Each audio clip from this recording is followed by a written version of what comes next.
Jaya Radha Madhava Kunja Bihari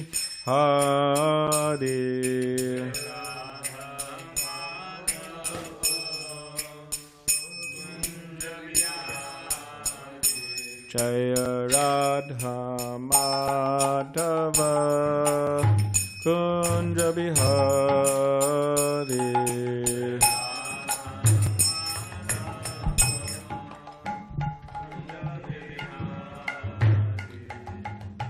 Gopijana Vallabha Girivaradhari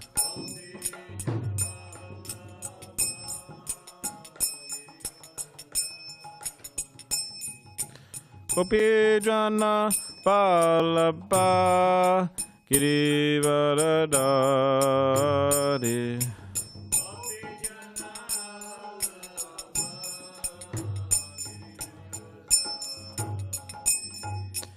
Yashoda Nandana Braja Jana Ranjana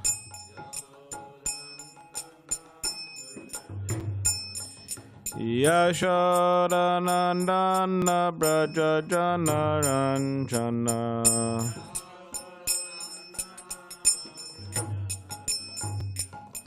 Yamuna Tira Vanachari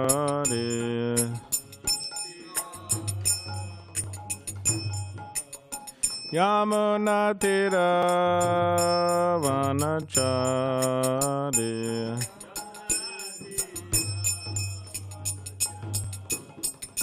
Jaya Radha Madhava Kunja Bihari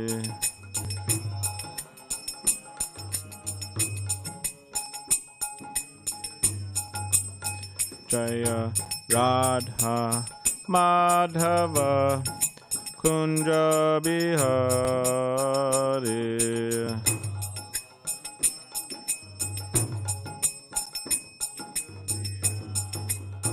Jaya Radha Madhava Kunja Bihari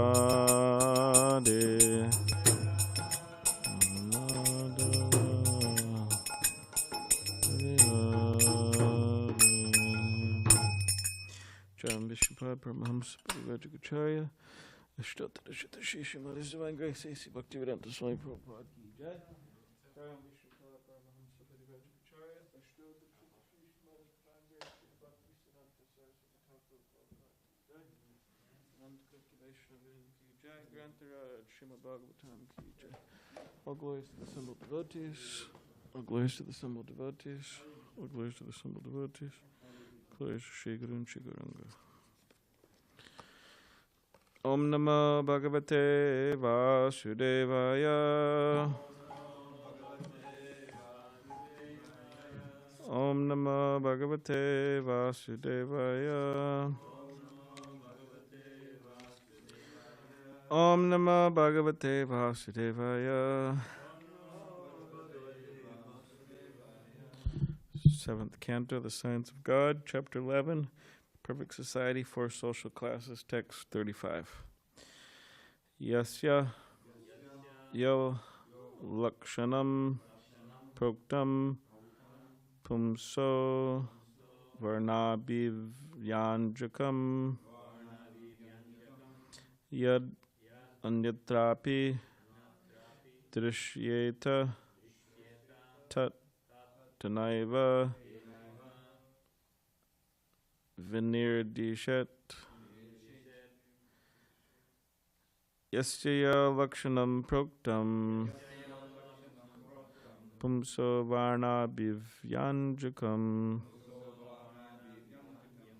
Yad Anyatrapi Drsheta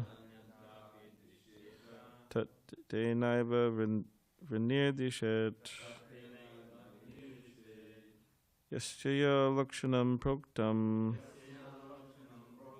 Pumso Varna Bhivinyakchakam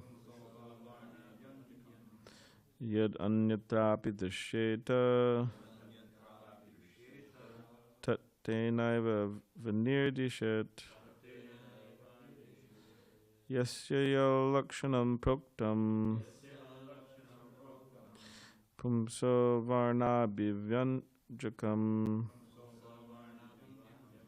yad anyatrapi drishyeta tattenaiva vinirdishet.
Yasya, of whom, yet, which, lakshanam, symptom, proktam, described, above, pumsaha, of a person, varna abhivyanjakam, indicating the classification, brāhmaṇa, kṣatriya, vaiśya, śūdra, etc.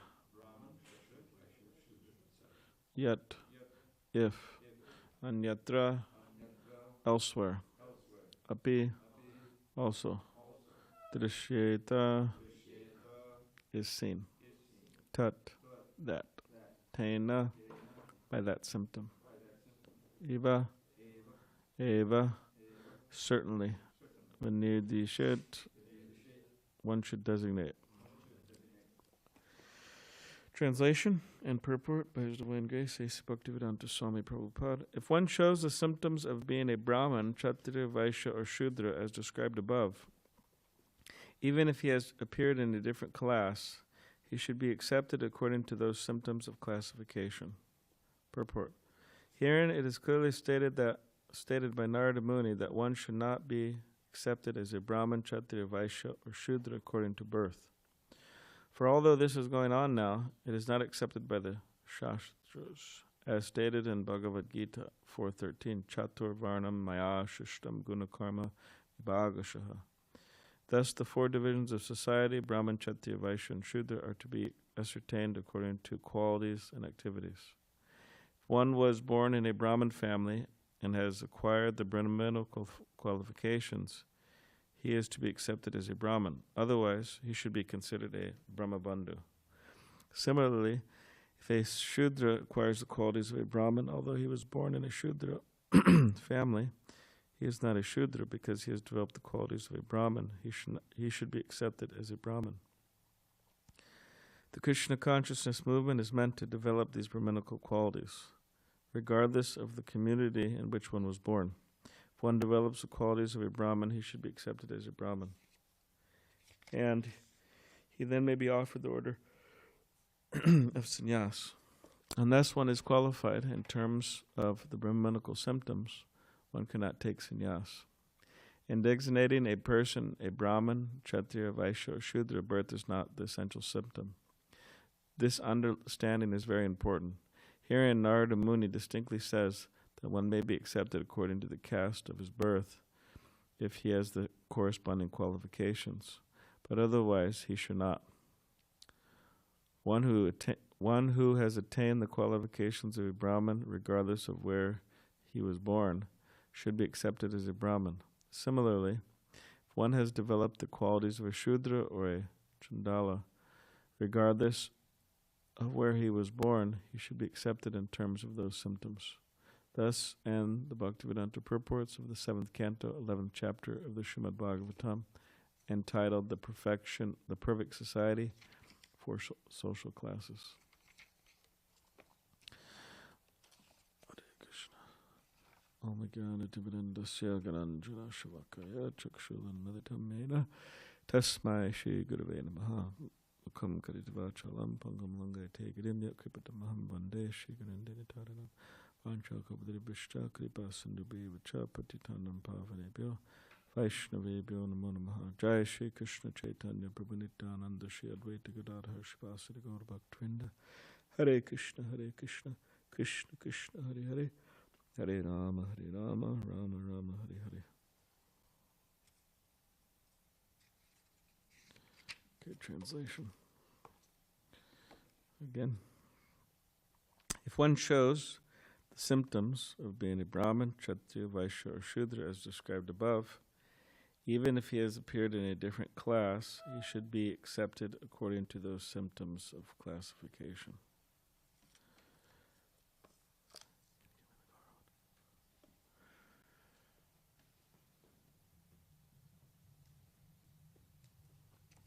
Srila Bhaktisiddhanta Saraswati Thakur sent some of his disciples to London to spread Krishna consciousness. And those disciples did meet a lot of different people and were successful to a degree. Of course, they weren't successful to the degree that everybody just spoke about their success, but a lot of the times when they're spoke of in the sense of failing, but they did meet a lot of qualified people, and they did make some progress. Made some devotees, if you want to say it that way.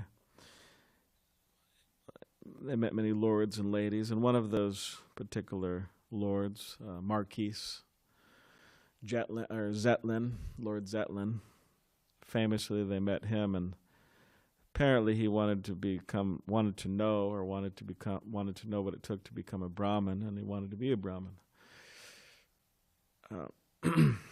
Probably he wanted to enjoy some of the benefits of being a Brahmin, it being considered the highest caste or highest class. So they asked the devotees, or he asked the devotees, and the devotees said, "Sure, we can make you Brahmin, no problem. You just have to follow these 4 principles. No illicit sex, no intoxication, no gambling, and no meat, fish, or eggs, and we'll make you Brahmin." And then this Lord, who apparently was very attached to these activities, and he, in his London or his British accent, said, "Impossible. I cannot do that." So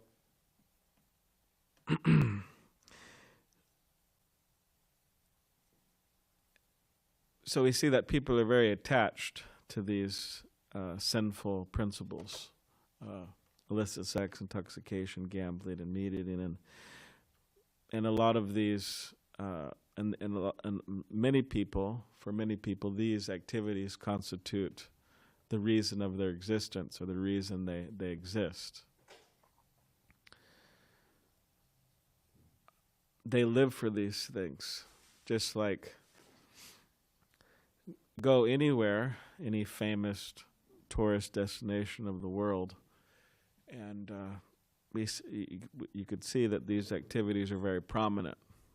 And without these activities, they think it's punishment. It's like a type of hell. There's a type of hell where you cannot engage in illicit sex, you cannot engage in gambling or meat eating or intoxication.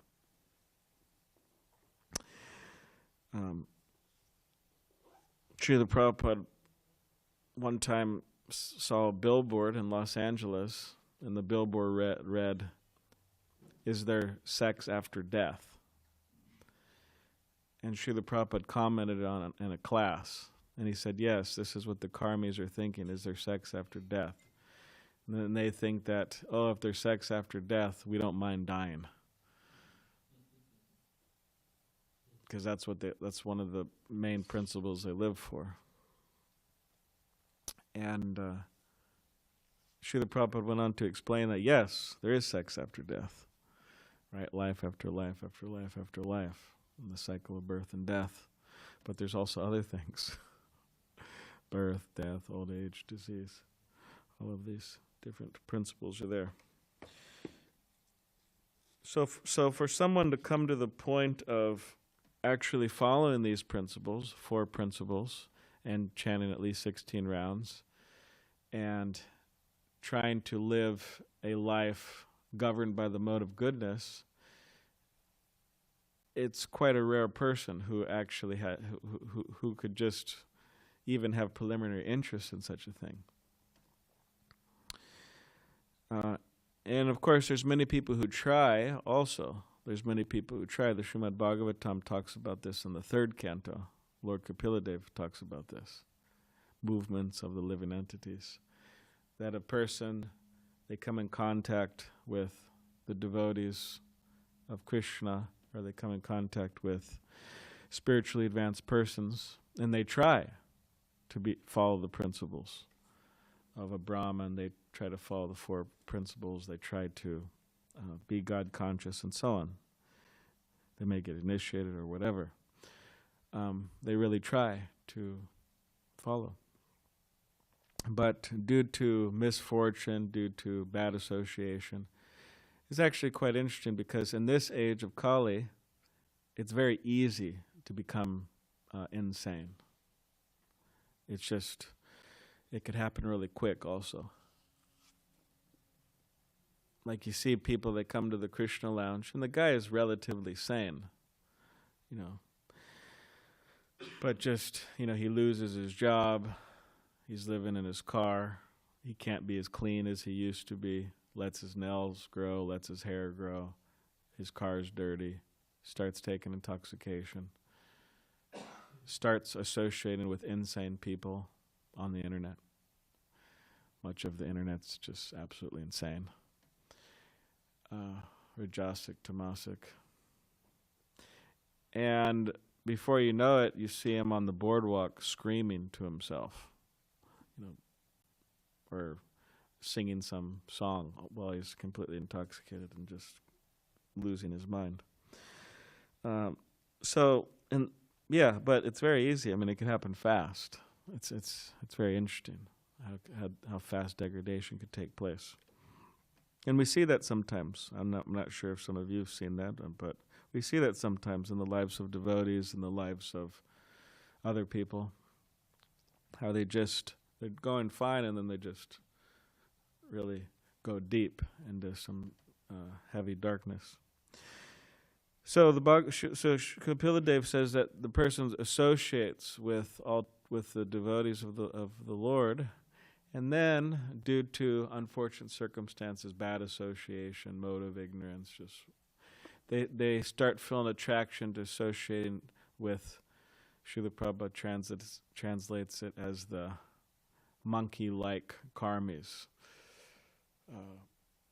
who are absorbed in all types of unclean activities. They just start associating with them again. And in this way, they waste their life in breaking these principles, these 4 regulative principles, and then they go to hell, as Lord Kapila Deva already explained. So you have people. Again, you have people who try. Some people are just not interested at all, and then you have some people who try and fail.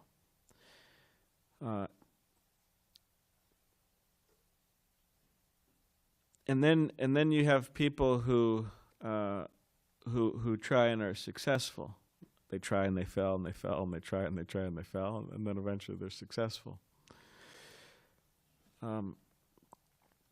So here in this particular purport, Srila Prabhupada is stressing that if one has the qualifications, then they should be accepted, whatever particular birth that they accepted in this life. If they have the qualifications of a Brahmin, they should be accepted as a Brahmin.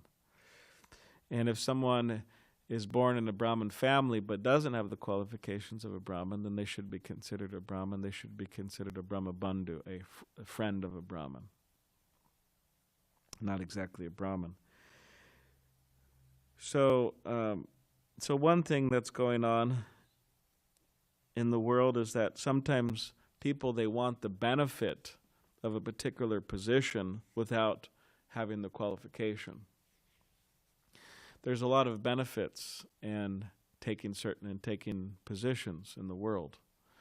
Like there's a lot of benefit in being the President of the United States, for example. There's a lot of benefit in that.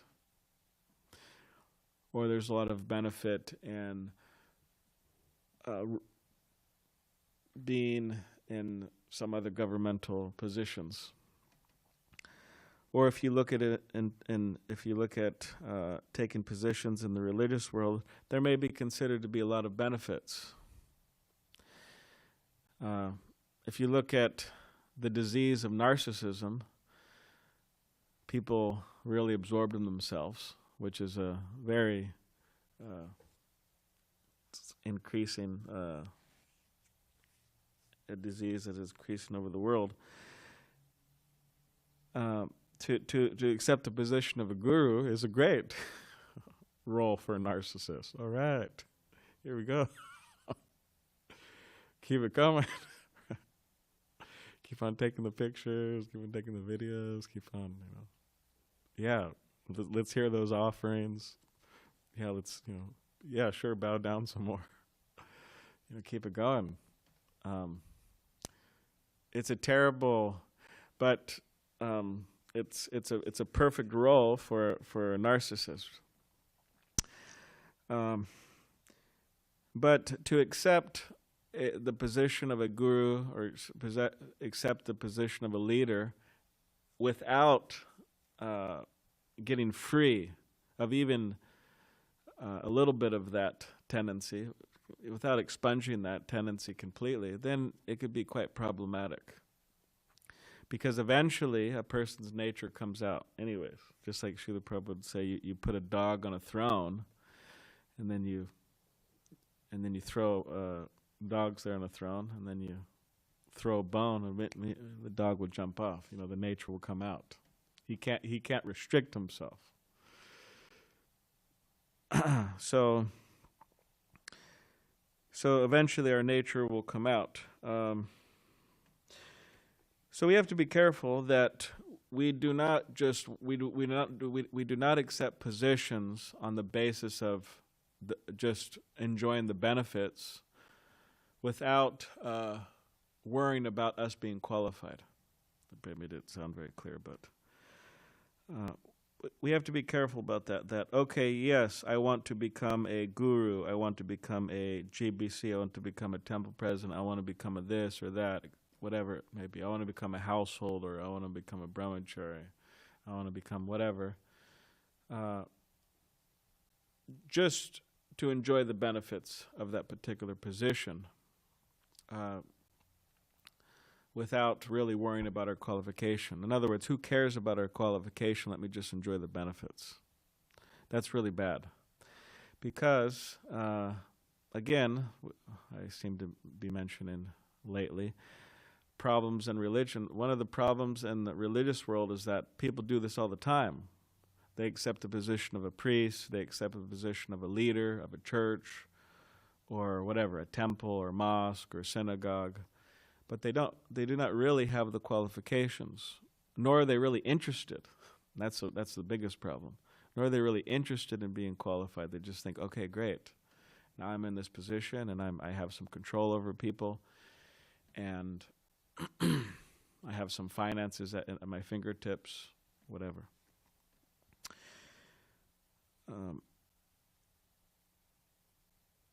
And we see that this is the downfall of Brahminical culture. This was the problem, that they just wanted to enjoy the benefits without accepting responsibility. And we would say that this is a very severe issue in the world, that people just want to enjoy without accepting responsibility. But to be a human means to accept responsibility. We have to accept responsibility. And from that, we will enjoy, or we will be happy. Pleasure lies in yajna.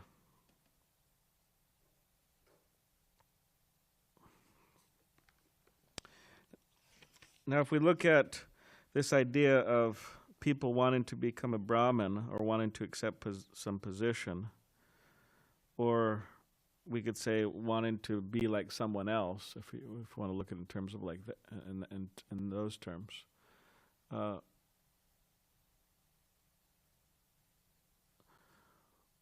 We can ask ourselves that what's the issue of trying to be like someone else?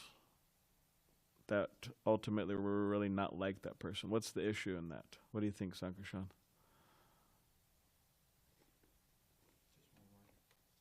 It won't work? What's wrong with that? At least you can enjoy a little bit. Right? You could say, I want to be like this person. You could say, oh, it won't work. You could say, well, it'll work for some time. What's the next? What do you have to say about that? Go for it. Enjoy a little bit till you crash. Does anybody have any other ideas? What's the problem with trying to be like someone we're really not?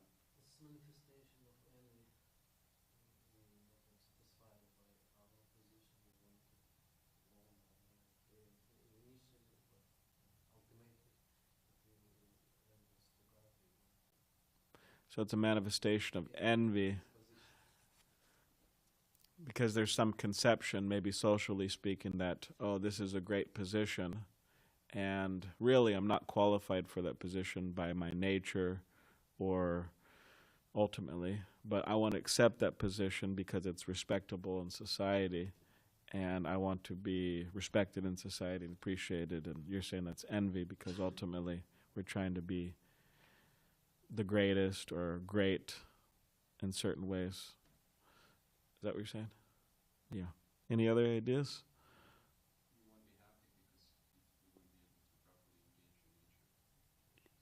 Yeah. You won't be happy because you're not engaged in your nature and devotional service. Yes, that's true.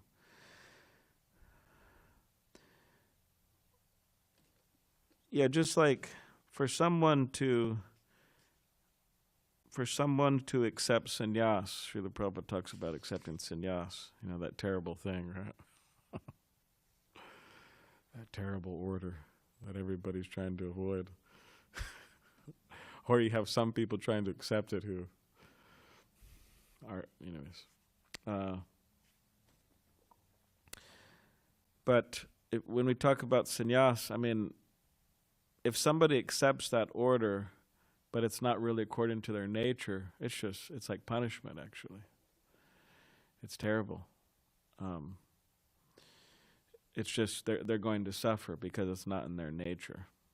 I was talking with Ananda Tirtha Maharaj about somebody, and this person was telling me how they were thinking of accepting sannyas in the future, which I was a little surprised to hear. Because he's married. Of course, you could accept sannyas. You could think about sannyas if you're a married man, but not just that. But just based on his nature, I was just surprised because he wouldn't strike me as somebody who would think about that or do that. And then Tirtha Maharaj told me, he said, yeah, but I think he would suffer too much. It's not really according to his nature. I think he would just struggle and suffer too much and be unhappy. So that's there too. Now, in the beginning of our Krishna consciousness, or if you want to talk, when we're first being trained, it's important not to be too absorbed in that. What is my nature? What is my nature? What is my nature?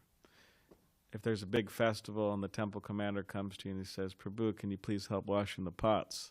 And you say, hey, it's not really according to my nature. I can't do that. But over time, the idea is that we want to find out more and more what our nature is and try to act according to that nature, try to engage that nature in Krishna consciousness, and make our contribution to the Hare Krishna movement. But this finding out what our nature is, that does take purification. Takes purification it takes honesty, it takes purification, and we should be looking in that direction, trying to figure out what is our nature. There's one brahmachari. He's a brahmachari for many years, and he's not a brahmachari anymore. But he was speaking with someone after he left the brahmachari ashram, and while he was speaking with this devotee, he told this devotee that, I had a realization, because he had some severe difficulties as a brahmachari, and although he's very productive and did a lot of good service and so on, but later on, he was telling this devotee that, I realized, I wasn't a brahmachari. I wasn't really fit to be a brahmachari. And after that, because I know who he is, and after that, he did seem a lot more peaceful and happy and productive in different ways. Now, of course, some people may realize it is my nature to be a brahmachari. They just, stay like that. So, but the point is to try to be honest and not accept positions based on the benefits, while neglecting the responsibility of those positions, and not to act out of our nature, but try to find what our nature is and try to contribute to the Krishna consciousness movement based on that nature. All right, does anybody have any comments or questions? Chad? Hare Krishna. So, isn't essentially our true nature, though, loving devotional service to Krishna or God? Yes. So I think maybe what's your opinion? The struggle that one goes through is maybe based on their conditioning and their attachment to Maya, right? The struggle. But ultimately our true nature is loving devotional service, right? Yeah. We are eternal servants of Krishna, or servants of the servants of the servants of Krishna, servant of the servant of the servant. But in material existence, we have forgotten that, and we're conditioned by material nature. We're attached to Maya, different forms of Maya. There's many forms of Maya, gross forms, subtle forms, super gross forms, super subtle forms. So we're trying to get rid of all that Maya, get rid of all that conditioning we have cultivated for a long time, previous lives, this life. So it's not easy, but it is possible. Daivihesha gunamayi mama maya dharatya mameve prapadyante maya metam tarantate. Krishna says in the Bhagavad Gita that this divine energy of mind consisting of the three modes of material nature is very difficult to overcome, but those who surrender to me could easily cross beyond it. So if we surrender to Krishna, then we could cross beyond this Maya, not be bothered by it. But although we are eternal souls, part and parcels of Krishna, in this particular life we have accepted a particular body and a particular mind. And based on that body and mind, that body and mind does have particular inclinations or particular nature that it has, that we're born with. So to completely transcend that, of course, it's possible. You could become a Babaji, for example, and just forget completely about everything, forget about the whole material world and your conditioned nature, and just completely focus on your spiritual nature. But practically speaking, we see that that's not the recommended path to immediately jump to that, but it's recommended to try to find out what nature we have acquired and try to engage that nature, means in this particular life.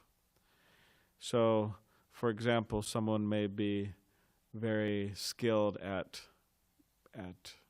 building houses, which I guess we would term a śūdra qualification. But it's important to have houses, right? Then they can engage that in Krishna consciousness. Or someone is and anyways, these different natures people have. So we try to engage those. We don't just say, okay, well, I'm transcendental and now I'm just going to chant Hare Krishna all day. I mean, you can, but a lot of the times people can't. So it's advised to engage their nature. Yes, Dujamani? I just wanted to ask a question. Every ashram is controlled by dharma, so we, like you said, you have to be properly engaged. So maybe you could speak a little bit about the dharma of a brahmacharya ashram in comparison to a sannyasa ashram. Okay. Dharma of the brahmacharis, swadhyaya is to study, that's one, Krishna says in the Bhagavad Gita. To study Vedic literature, to read, to hear, to meditate on, to reflect on, to memorize, to try to become fixed in that particular knowledge. So that's an important activity for those in the brahmacharya ashram.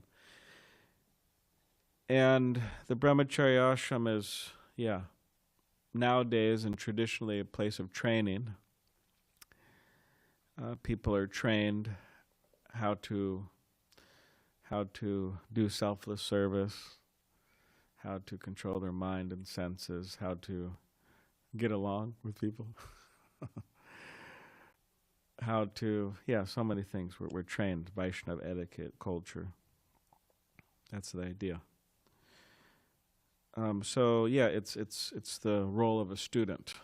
One is a student. The brahmacharya ashram doesn't have the facilities of the grihastha ashram in terms of sense gratification, or maybe you could say the hallucination of sense gratification, because I don't know how much sense gratification is there exactly. But in terms of the house or the affectionate, cute children, or the wife serving or whatever, it doesn't have those niceties or benefits, or if you want to term that as sense gratification, it doesn't have those. So a brahmachari has to learn how to be self-sufficient, how to care for themselves, because nobody else is going to. You have to learn how to take care of your body, how to learn how to take care of your mind, how to take care of your spiritual life, how to take care of your surroundings. I mean, I'm joking that nobody else is going to, but in many ways that's true. You have to be self-sufficient, not so demanding, not so concerned, how are people looking after me? Really, of course, we should try to develop a culture of looking after each other, but we shouldn't depend on that, because Hare Krishna, we shouldn't depend on that, because many times, it may not happen.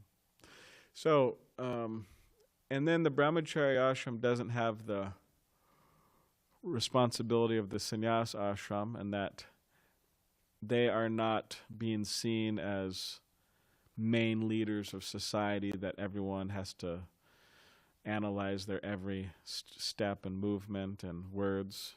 You know, like they're always looking at sannyasis. Oh, how is this person acting? How is this person behaving?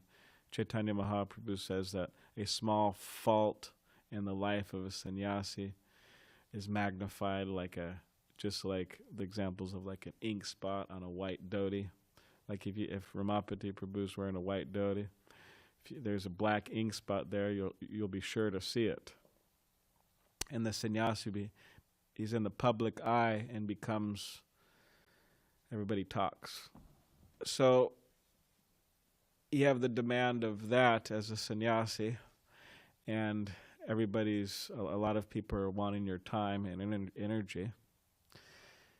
And also you have, and still within the world, it's not that sannyasis are just criticized, they're also praised a lot. There's a lot of praising going on, a lot of respect, which a brahmachari a lot of time practically doesn't have to deal with that. So in this way, a brahmachari can live a very simple life, peaceful life, and just fully dedicate themselves to serving the spiritual master's mission in a very humble way, satisfying way.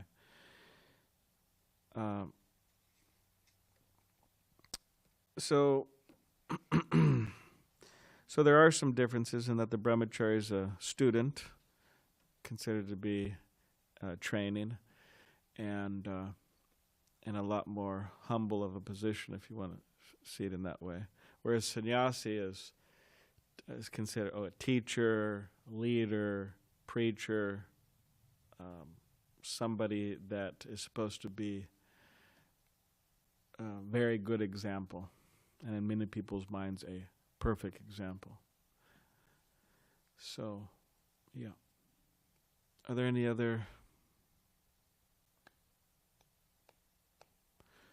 online? Anyone online like to say anything? No? Okay. Grantrad Srimad Bhagavatam ki jai, Srila Prabhupada ki jai. Hare Krishna. All right, so we'll start the next chapter tomorrow. That will be Govardhan or Gaurkeshava or Dvijamani. Gaurkeshava, Dvijamani, or Govardhan, someone. But it's a very famous verse tomorrow. Brahmachari Guru Kule Vasandanto Kurohitam. Danto. Yeah. Archaran Dasavan Nicha.